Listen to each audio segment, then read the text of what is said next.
అత్తయ్య చనిపోయిందా? ఆనాడు నేను ఊరు వదిలి వస్తూ ఉంటే తాను రాసిన ఉత్తరం చివరిలో అనాలోచితంగా పాత వసుంధర నీకు కనిపించదు అని రాసింది.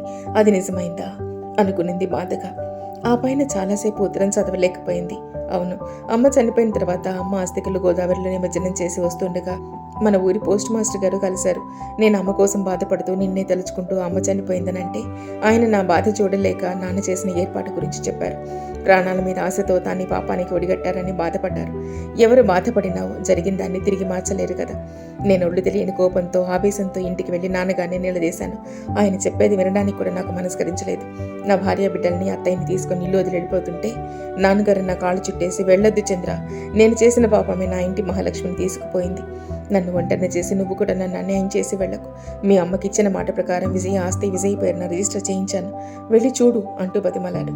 కానీ కోపంతో మండిపోతున్న నేను, వద్దు, అవేం నాకొద్దు, మాకింత ద్రోహం తలపెట్టిన నీ నీడు కూడా నేను భరించలేనని అంటూ బయటికి వచ్చేశాను.